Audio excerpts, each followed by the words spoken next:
Coming up in this episode of In Clear Focus, the marketing team and every business team will get fundamentally restructured, not because of AI and how it helps, but because how we work in general will change fundamentally.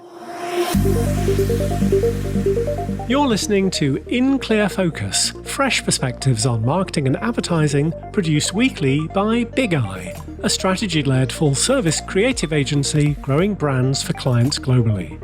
Hello, I'm your host, Adrian Tennant, Chief Strategy Officer. Thank you for joining us. The landscape of marketing leadership continues to evolve rapidly, shaped by two major forces: the shift to remote and hybrid work models and the emergence of AI-powered tools. These changes fundamentally alter how teams collaborate, how agencies operate, and how marketing professionals approach their craft. Our guest today has unique insights into both of these transformative trends. Peter Benei is a business consultant and remote work expert specializing in helping companies optimize their operations and leadership in distributed work environments. He's the author of Leadership Anywhere: How to Become a Better Asynchronous Leader, and currently serves as principal consultant at Intercept Scale, where he leads their AI marketing practice. Peter's career journey includes a decade in traditional advertising, working with Fortune 500 brands in London and Budapest, followed by years of experience helping startups scale through remote operations. He's worked remotely with companies since 2014, leading marketing teams as a CMO and COO, and has developed frameworks for building effective remote-first organizations. To discuss the evolution of marketing leadership and the impact of AI on our industry, I'm delighted that Peter is joining us today from Tuscany, Italy. Peter, welcome to In Clear Focus. Thank you for having me. You started your career in traditional advertising agencies in Budapest and London. What inspired your transition to remote work in 2014, well before it became mainstream? Yeah, that's a good question. I think everyone can relate that we either seek more revenue or more freedom, and we are trying to balance that with our own personal lives and needs. There was a very practical prompt that happened at that time. I just started to see some of the senior producers who worked for the agency, mainly from editors, graphic designers, and like practical people who supply the creative materials, not the ones who were thinking about the strategy and managing the client's relationships, more like producers. They started to show up, well, not showing up in the office and showing up on a screen from Thailand or Bali or whatever. Some weird remote locations with beach and internet. That's all the two things that you only need, I guess. And I thought that I can give it a try. I mean, I'm working mostly in strategy, so I wasn't on the accounts in the agency and all the agencies that I've been working for at that time. And most of the work that I supplied or contributed to these agencies were all strategy-based, team leadership, branding, creative campaigns, marketing campaigns, stuff like that. And all of this can be done online, I figured. Plus, the rent in London was really high. I assume everyone can also relate to that too. And I was foolish enough to live in the center of the city, not in the outskirts. So even that contributed to rent. And originally, I'm coming from Budapest, so I'm Hungarian by birth. And I just moved back. It was cheaper, and I could earn the same wage that I earned in London. So why not make the switch? The only switch that was there was that in London, I worked for agencies that worked for blue chip companies. So like British Telecom, Vodafone, T-Mobile, the big companies. And it was 2014, so like 10 years ago. And again, as you said, it was way before it was cool, the whole remote work aspect. We didn't even have tools, by the way. We used Google Suite and stuff like that. So no Slack, no Zoom, nothing. And the only change that happened is that I started working with startup companies more and mid-scale up companies. They were more open to work remotely with others, especially they were usually based in the US, and their production team or the people who aren't the people who are delivering the sales and the account management again, they were all based in the US, but everyone else, they usually were based either in Europe, Asia, usual stuff. And yeah, that was a turning point. And I'm so glad that I made that call 10 years ago, because that allows that intro that you just said, that I'm dialing in from Tuscany, Italy. I'm not Italian by any means. I just live here.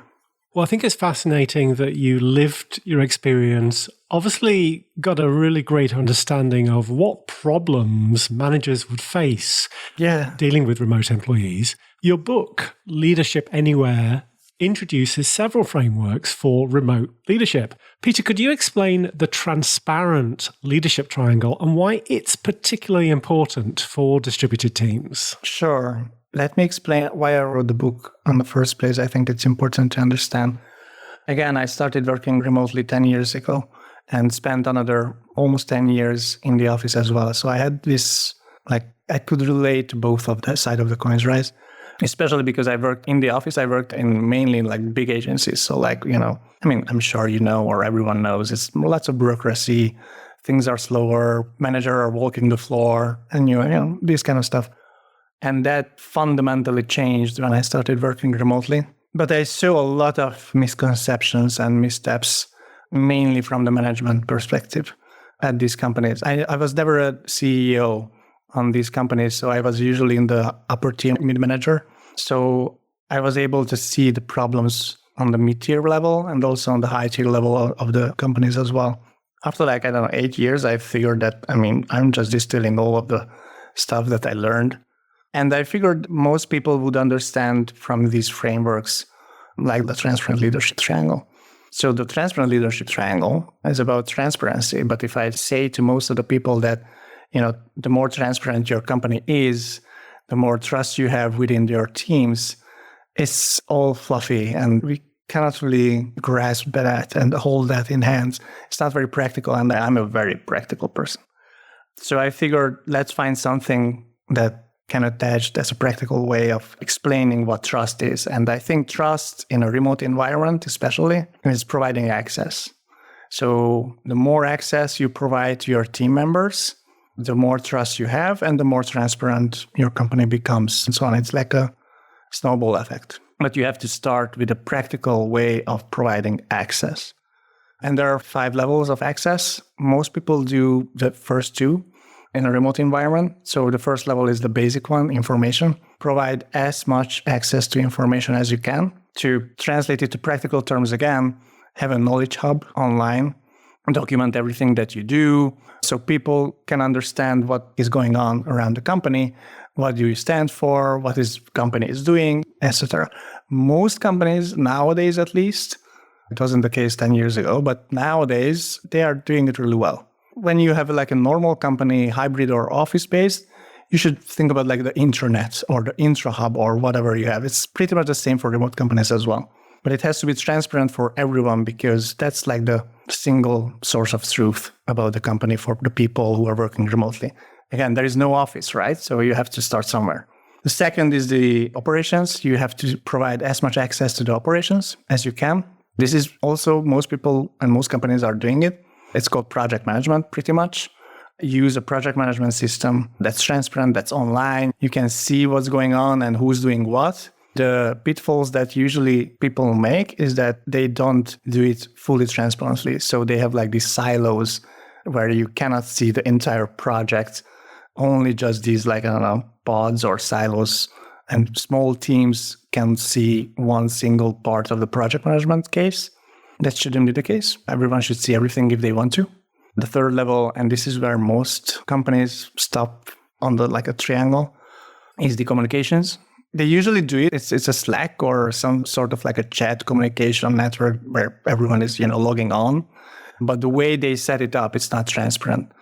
And a lot of things are happening in the DMs, direct messaging, one-on-one chats. And that's when misinformation can happen.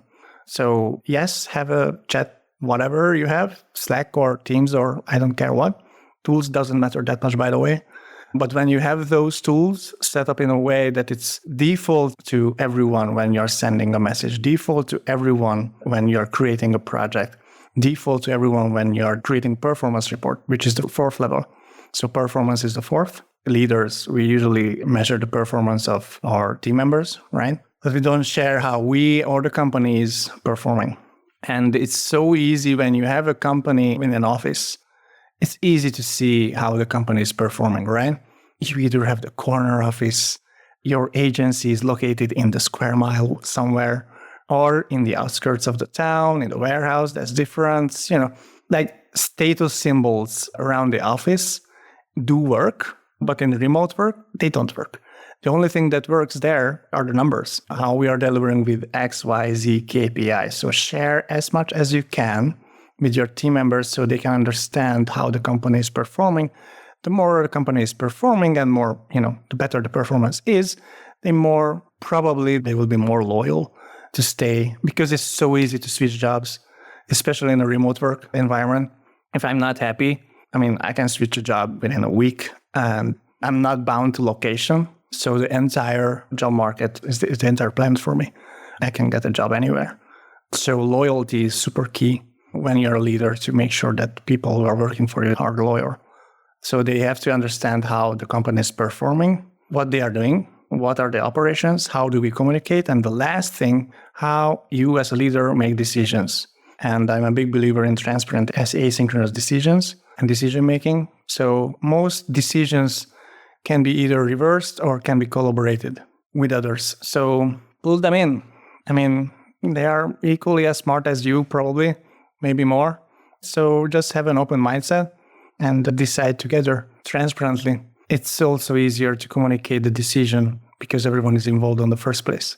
Of course, you currently work with an organization based out of North America. You're in Tuscany, Italy, which brings up the question of time zones. And in Leadership Anywhere, you also introduce the concept of the asynchronous communication matrix. Yeah.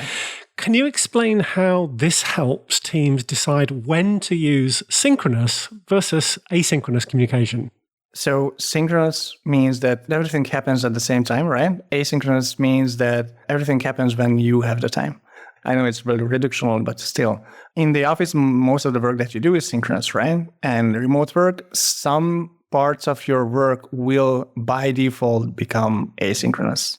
I think the good analogy, if you have an office or you worked in an office, you think about the open plan office environment, which I hate so much, by the way. It's so hard to work, or like deep work in those places. And you put up the headphones to make sure that no one is touching you, no one is coming at you, no one is disturbing you, and no one is interrupting you. It's pretty much the same if you work remotely. So if you are always on the chat, an unscheduled synchronous workflow, like a Slack group or Teams or whatever, you cannot do the work. If you are always on online meetings, which happened for most of the remote companies who started non-remote and switched to remote because of the COVID pandemic, back in the days, right? They immediately doubled their meeting number because the managers just didn't know what to do. If you are flooded with meetings, you obviously cannot do work. So the asynchronous workflow matrix, it means that you need to set rules between scheduled, unscheduled, and synchronous and asynchronous workflows. Synchronous, that's the easiest part. What should be synchronous in the company? Meetings, right? Sometimes you do need to have meetings. I'm a big non-believer in stand-up meetings. Everything can be an email or a PM summary from the PM tool that you use. But for other cases, you do need meetings. Just don't have more than 2 per day, please. Meetings, emergencies. So what happens?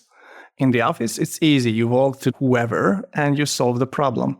In remote, who is online? What is the messaging or the platform that you're using? One of the suggestions that I usually do for other companies is that set up a WhatsApp group. Never, ever use WhatsApp, ever. That's private for people. Please don't do that. But if the site is down or something happened with the company, with the work, and you need to text people, text the mobile, text WhatsApp. And you should have a public, transparent policy within your people that, you will use WhatsApp only if there is an emergency. And you can easily call people up if that's a need. Usually these things don't happen, but sometimes they do. And you have to figure out how to do it in a remote environment. It's different. Asynchronous is deep work. It's pretty much I sit down, no one can disturb me, and I do my work. I love working with the US. Personally, I think that's the best ever combination that you can have. Get the US, market advantage of job market, money and everything, but live in Europe. Amazing. because not just because Europe is amazing, but also I have like the 6 hours time zone difference. So I usually officially start working from like 1 or 2 o'clock my time, PM. That's when I do have the meetings. Currently, by the way, during this recording, it's almost 6 o'clock my time. Your is morning. But I do all my deep work before that time. Why? No one can interrupt me. No one can interrupt me. That's amazing. I cherish that so much. Without that, I wouldn't be able to do my work, I think. So I like this distinction between time zones. I don't see this as a problem. It's a big opportunity. Let's take a short break. We'll be right back after this message. In partnership with our friends at Kogan Page, January's Big Eye Book Club selection is Be Data Literate, the data literacy skills everyone needs to succeed. Author Jordan Morrow presents a practical guide for developing curiosity, creativity, and critical thinking to become data literate without requiring a data science degree. Through real-world examples and practical insights, Be Data Literate explains how to master analytics. As an In-Clear Focus listener, you can save 25% on Be Data Literate when you order directly from the publisher at koganpage.com. Just enter the exclusive promo code BIGEYE25 at checkout. Shipping is always complimentary for customers in the US and the UK. Be Data Literate is your guide to thriving with data-driven marketing and advertising. Welcome back. I'm talking with Peter Benei, Principal Consultant at Intercept Scale and the author of Leadership Anywhere, How to Become a Better Asynchronous Leader. Peter, you're now leading business-to-business marketing agency Intercept Scale's AI marketing practice. I'm curious, what prompted this evolution in your career focus? Sure. So I started as almost like an employee for mid-scale companies 10 years ago, moved to consultant, like a one-man show consultancy 2 years ago. And I think that's a natural evolution for every consultant, that you come back to the game once in a while, especially if you at the point where you don't need that amount of the revenue leverage that you need, but you're more willing to ride the wave that is coming up. And I was more interested in the AI wave that is coming up right now than anything else. And I just realized that I'm alone. I'm a one-man show, and my resources are limited by that. And by joining Intercept, it's a Toronto-based B2B marketing agency, and their arm is an Intercept Scale, where we deliver AI solutions for B2B tech companies. It's pretty much the best combination that I can have. My expertise with their resources together, I don't feel that limitation anymore. Intercept Scale recently conducted a study on AI adoption in marketing, and you surveyed over 200 CMOs. Peter, what were some of the most surprising findings? Yeah, so AI is here. We have no idea how to use it. And that's one of the main insights that we learned from the study, that the AI wave is here. Almost everyone is using somewhat of an AI tool, either text-based, video-based, whatever, like 80% or more, they are using it. But more than half of the leaders that answered the study, again, this study only answered by leaders, so not the practitioners of the marketing teams, but the ones who are making the decisions. They never understand. Half of them, they have inconsistent outputs from these tools. They feel that the learning curve is very steep. They don't know how to use those skills or what skills they need at all. They experience really bad results from the AI, generic ones. Usually, this is it sounds like AI, or it reads like AI. Plus, they don't know what is the long-term objective and the long-term result for AI. So we see a trend, not just in the study, but in general, that those, especially enterprise companies that invested heavily in AI adoption, now they are scaling a little bit back because they are trying to figure out what is the actual return on their investment. And I don't think it's because of the AI itself. It's because of the lack of the skills and lack of the strategy that they have, because they treat it as a tool. So to sum it up, AI is here. everyone is using AI, but most of the people experience bad results because they treat it as a tool, not as a holistic approach to everything that will be changed around marketing, communications, operations, and everything else in business. I think it's a fascinating report. One stat that stood out to me, your research showed about 78% of marketers are using AI for text generation, but there are concerns about output accuracy. Do you have any tips for how marketing teams can ensure quality when using AI tools? Yeah, so this is what I said, that inconsistent outputs are present and they have bad experience using AI. Text is the more prevalent, obviously, because the AI tools within text generation are the most advanced. Video and audio is lagging a little bit behind, but it will get there, half a year or so, or even less. The problem with the results is that, again, they treat it as a tool. They think if they just input something without any context, they will get some results, yes, but the results will be generic because your input was generic. So my advice is to treat the AI tool, and I'm making the quotation mark here, to treat the AI as a member of your team. So it's a teammate. I wouldn't say treat it as a human, but treat it almost alongside humans. If you hire someone new to your team tomorrow, there is an onboarding sequence that you usually go through with your new hirings, right? 1 or 2 weeks, getting more information in. They should be, attending an internal course about the company, meeting with everyone just to get the feeling and learn the brand. And so we humans learn from other humans in a way with time. With AI is different. It's, it's zeros and numbers. It's data. You need to provide data immediately, set up the tool accordingly, provide as much context as you can. You probably have a lot of brand materials, guidelines, brand book, anything flying around.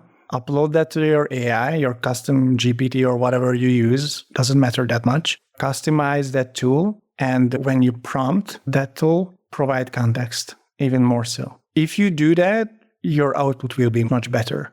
You wouldn't ask a newly hired copywriter who just joined your company today to do client work on the same day that they joined the company without any background knowledge. Don't do the same for the AI either. When we were preparing for this podcast, you mentioned to me that contrary to many industry observers' fears, you don't believe that AI will replace marketing jobs in the short term, but rather enable professionals to be significantly more productive. Peter, can you elaborate on that? Sure. Short term, when I'm saying short term, is like 2 to 5 years. I don't think that we will see a huge drop in marketing jobs in general or a complete restructuring of marketing teams. Agencies or client side, it doesn't matter within the marketing practice. But we will definitely see that the same amount of people that you have will have 10x or 100x, depending on the use cases, more output or performance delivery that you have now. So same people, more stuff to done. On the long term, 5 to 10 years, I don't know. It's hard to guess, right? So it's like we are in future telling territory. But on the long term, I do think that the marketing team and every business team, by the way, not just marketing, will get fundamentally restructured, not because of AI and how it helps, but because how we work in general will change fundamentally. I think we will spend more time on strategy, ideation, figuring out the things, right? And less time on execution, especially when the execution means these very niche expert-related stuff like a niche copywriter, a niche graphic designer, a video editor. We had separate jobs for these production workflows before AI, right? We had video editors, we had certain copywriters, certain designers and stuff. All of them were led by the creative director or whatever you call it, some mid-manager or leader who are dealing with the creative production. That mid-manager or leader will stay on the long term, but the ones who are doing the work, I think it will be AI mostly. Sorry for juniors who are just joining the marketing industry. It's a tough world. Peter, having experienced the remote work revolution firsthand, and now being on the bleeding edge of the AI transformation, what advice would you give marketing leaders navigating these changes? I will sound super old and sorry, but just stand firmly on the ground. Yes, AI is a big fundamental leap and change in how we work and what we are doing right now and what we will be doing, but it is also just a change. I personally have seen, and again, you'll sound super old, but I personally have seen the Web 1, Web 2.0 change. And 15, 20 years ago, everyone was losing their minds. Media will change. We will have democracy and transparency everywhere with social media now. I don't know how much you remember about those hyped up moments. And, look at the world right now. It's almost kind of funny in a way how it didn't work. Or before that, the entire interaction of the internet, how it changed, how we communicate with each other. So I don't think AI itself is a big, huge change that it will, you need to drop everything and whatever. Stand firmly, be confident. We are human after all. At the end of the day, we are here to market and sell things to other humans. It's just a new way of doing things right now because we have new tools available at our cases. So yeah, just be confident.